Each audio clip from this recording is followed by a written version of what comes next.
Саламатсыздарбы, түз эфирде Лондон BBC кыргыз кызматы, студияда Акчолпон Койчиева. Дүйнөлүк соңку жаңылыктар менен тааныштырабыз.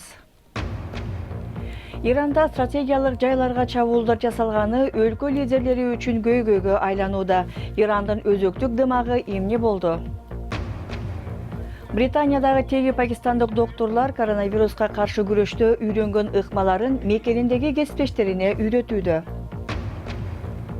Коммерциялык 4G интернет кызматын жаңыча жеткирүү. Бул жана башка технология жаңылыктарын кликтен көрүңүздөр.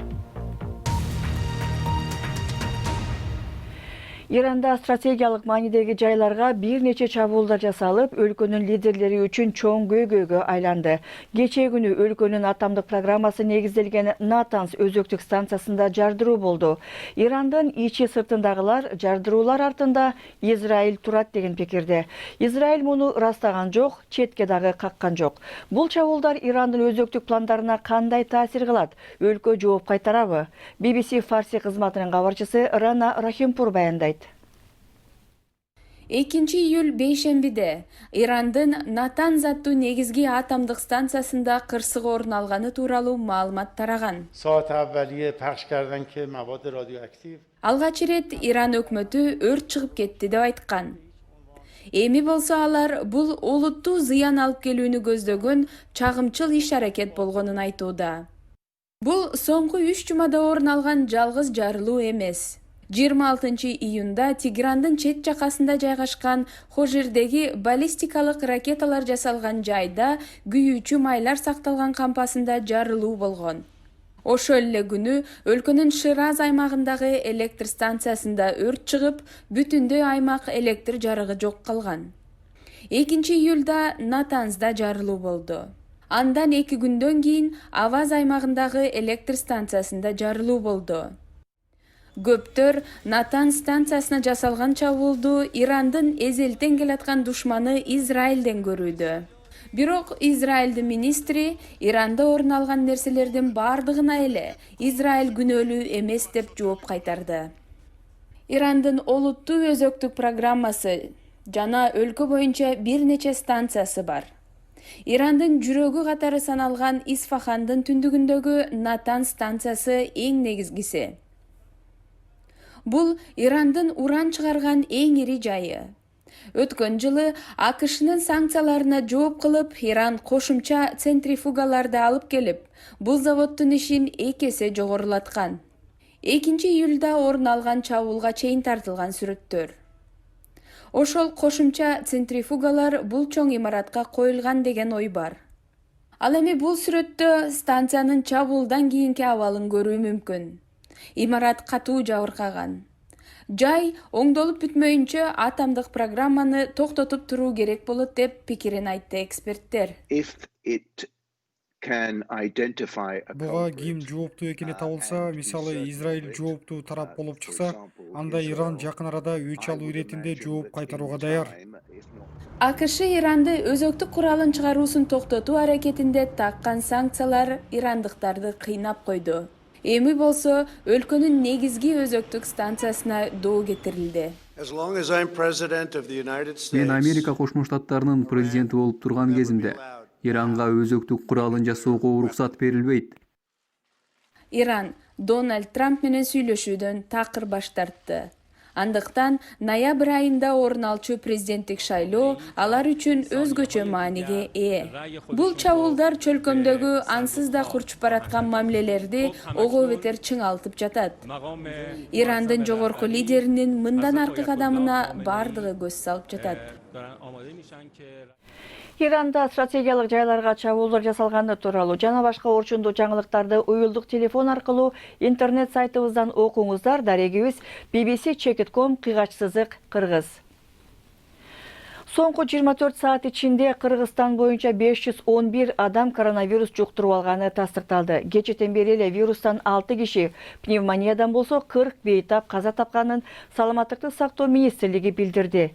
Эл арасында эмне себептен мындай 2 бөлөк эсеп жүргүзүлүп жатканына так түшүндүрмө сурагандар аз эмес. Айрымдар пневмониядан көз жумгандарды акыркы сапарга узатуу салттуу ыкма менен эле жөнгө салынабы же коронавирустуку сыяктуу атайын чектөөлөр киргизилеби деп суроо салууда. Республикалык штаб бул маселе боюнча азырынча кенен маалымат бере элек. Ал ортодо вирустун алдын алуу үчүн областтарда көзөмөл жана айрым чектөөлөр күчөтүлүп жатат. Британиядагы теги пакистандык дарыгерлер коронавирус менен күрөшүүдөгү жаңы технологияны жана тажрыйбасын колдонуп, Пакистанда илдет менен алпурушуп жаткан кесиптештерине жардамдашып атат. Алар бейтаптар боюнча онлайн кеңешмелерди өткөрүп, жада калса жандандыруу бөлүмүн дагы виртуалдуу байкоого алууда. Пакистанда 243 миңден ашуун адамга ковид жугуп, кайтыш болгондор 5 миңден ашты. Бул дарыгер Лондондун четиндеги үйүндө туруп, Лахордогу бейтаптарды дарылоого жардамдашып жатат. Ал жактагы дарыгер планшети менен доктор Ахтарга видео чалуу кылып, ковид жандандыруу бөлүмүн көрсөтүүдө. Өлкөдөгү ооруканаларда орундар жетишпей, чоң көйгөйгө туш болду. Мындай каражаттарды колдонуп, алар бири-бири менен жумуш тууралуу сүйлөшө алышат. Доктор Ахтар Британиянын түштүк чыгышындагы Эссекс аймагында COVID-19 бейтаптарын дарылоо тобун жетектеген. Эми ал алган тажрыйбасын колдонуп, өзү туулуу өскөн өлкөсүнө жардам берсем дейт. Бул жерден туруп медициналык кызмат көрсөтүп жатканыбызга сыймыктанабыз. Медицина жана башка тармактардагы биздин мамилелерди эске алып, Пакистандагы кесиптештерибизге жана тургундарга жардам көрсөтүү биз үчүн өтө маанилүү. Бул программаны мурда бир катар телемедициналык порталдарды ойлоп тапкан Лондондогу бул дарыгер жасап чыккан. Мындай каражат аркылуу дарыгерлер Пакистандагы бейтаптарга кеңешим берип тура алат. Бизде ресурстарыбыз жетишсиз болгондуктан өзүбүз үлгүрбөй жатабыз. Ошондуктан Британиядагы дарыгерлер өз тажрыйбасы менен бөлүшүп жатышын. Пакистанда жылуу кабыл алдык. Анткени дарыгерлер да, бейтаптар да бир тилде сүйлөгөндүктөн, кай жерде болсок да телемедицина аркылуу көпүрө түзө алабыз. Пакистандын бейтапканаларында ресурстар жетишпейт. Өткөн айда карантин чаралары алынгандан кийин ооруканалар бейтаптарга толуп калган. Бирок соңку бир нече аптада айрым ири шаарларда ооруканага кайрылгандардын саны кескин азайган. Дарыгерлерге анын так себеби белгисиз. Бейтаптардын азайышынын эки себеби болушу мүмкүн. Биринчиси, бейтаптар жана алардын үй бүлөлөрү коркконунан ооруканаларга келбей, үйүндө дарыланып жатышы ыктымал. Дагы башка себеби, вирус жуктургандардын саны балким азайгандыр. Бүгүнкү күнгө келип, Британияга караганда Пакистанда коронавирустан көз жумгандардын көрсөткүчү төмөн. Дарыгерлер телемедицина түзүмдөрүнө катышып, эки өлкөдөгү тең өмүрлөрдү сактап калабыз деп үмүт кылышууда. Былтыр Сингапурга 19 миллион адам барган. Ал эми азыркы жагдай таптакыр башкача. Бул өлкөгө туристтердин келүүсүнө тыюу салынган жана эс алуучулар үчүн чек аралар кайра качан ачылары белгисиз. Бул шаар мамлекеттеги мейманканалардын кызматкерлери быйылкы жайкы сезонго жылдагыдан башкача даярдык көрө баштады. Суранжана Тевари баяндайт. COVID-19 кийин Сингапурда мейманканалар кардарларды жөн гана кабыл албастан, аларды дыккат текшерүүгө дагы көңүл бурат. Жакынкы күндөрү чет элдик туристтер келбеши мүмкүн. Ошондой болсо да, бул жердеги кызматкерлер өкмөттүн жергиликтүү мейманканалардын иштешине уруксат беришин күтүп даярдык көрүүдө. Бир мейманкананын жетекчиси карантин учурунда бош отурбай, мейманкананын айрым бөлмөлөрүн жана тамак аш жеткирип берүү спа кызматтарын өзгөрткөнүн, бирок ал оңойго турбаганын айтат. Коноктор келбей, мейманкананын эзирип калганы жаман көрүндү. Ошондуктан биз коноктордун келишин чыдамсыздык менен күтүп жатабыз. Алар конокторду кайра кабыл ала баштаганда баары коопсуз болот. Анткени бөлмөлөр дезинфекцияланып, баарын химикаттар менен жууп тазалап чыгышат.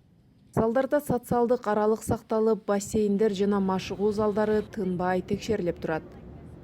Жылдын бул мезгилинде Сингапурдун туристтик аймактарында, анын ичинде мейманканаларда да саякатчылар толуп калчу.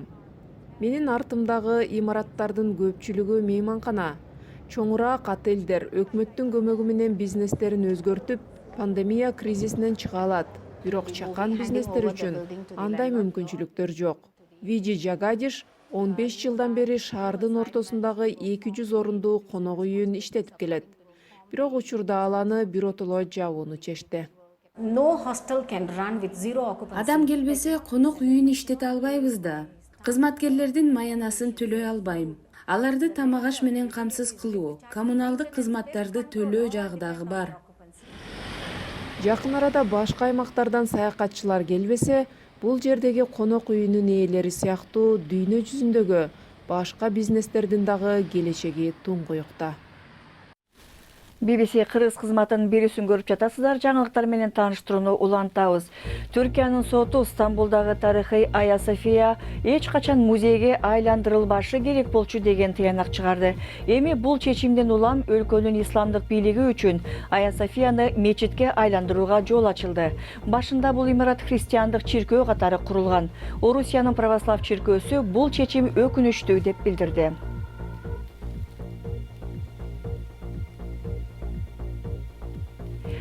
Филиппиндин мыйзамчылары өлкөдөгү эң ири телекомпания обого чыкпасын деп добуш беришти. Президент Дутертенин жактоочулары ABS-CBN компаниясын жаңылыктарды бир тараптуу таратууда деп айыпташкан. Корпорациянын жаңылыктар бөлүмүнүн башчысы эфирге тыюу салынганы сөз эркиндигин чектейт деп билдирди. Каналдын кызматкерлери каршылык акциясын өткөрүштү. Кытайдын мамлекеттик маалымат агенттиги билдиргендей, катуу суу ташкындын айынан 140-ка жакын киши каза тапты. Өлкө чыгышындагы Анхю жана Jiangxi провинцияларынан 300 миңдей адам эвакуацияланды. Суу ташкында көптөгөн турак жайлар кыйрады, жолдор жуулуп кетип, көп кишилер азык-түлүк, электр жоктуруп калышты. Венецияда суунун деңгээлин көзөмөлдөөчү жаңы система ийгиликтүү сынактан өттү. Долбоор Италиядагы бул шаардын көлүн курчап турган 78 тосмодон турат. Алар Адриатика деңизинин суунун ашыкча кирип келишине бөгөт коет. Венецияда жыл сайын суу деңгээли көтөрүлүп турат. Бирок деңиз деңгээлинин көтөрүлүшүнө байланыштуу кооптонуулардан улам бул долбоорду иштеп чыгуу зарыл болгон. Эми бул жумадагы илимий технологиялык жаңылыктарды көрөлү, кезекте клик берүүсү.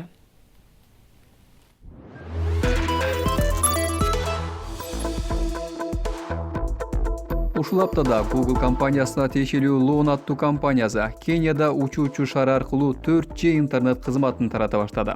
Анын максаты коронавирус пандемиясы учурунда адамдарды бири-бири менен байланыштырып туруу. Мындай технология Рифт өрөөнүнүн алыскы айылдарында биринчи жолу коммерциялык максатта колдонулду.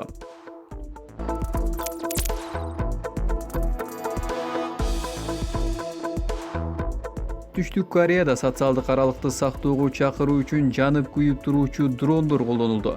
Сеулда аспанга 300 дрон учурулуп, адамдарга бет кап кийүүгө, колдорун жууп турууга жана негизги жумушчуларды колдоо иретинде жарык менен билдирүү жөнөтүлгөн. Аны көрүүгө көп адам чогулбашы үчүн бул тууралуу алдын ала айтылган эмес.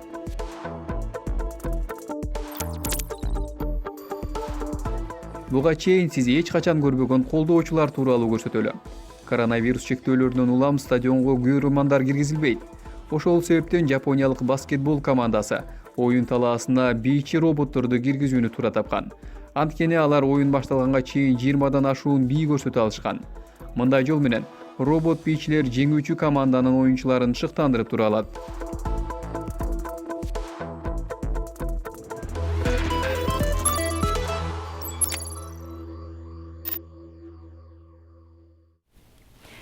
Жаңылыктардын соңунда азыркы күндөрү баарыбыз түркүн түрдүү бет каптары тагынып жүрөбүз. Бирок мындайды көрө элек болушуңар керек. Бул бет кап кадимки куймак сыяктуу ундан жасалган. Индиянын Тамил-Над штатындагы бир ресторан коронавирустун жайылышын токтотуу үчүн маска тагынуу зарыл экенин ушундай жол менен эске салууда. Аны камырдан жасап майга кууруп сатышат. Айтмакчы, ага заказ бергендер арбын экен. Аны албетте тагынбай эле чай менен жешсе керек. Программабызды ушу менен жыйынтыктайбыз. Аны алып барган Акчолпон Койчуева. Оорудан сак болуңуздар, дем алыш күндөр жакшы өтсүн.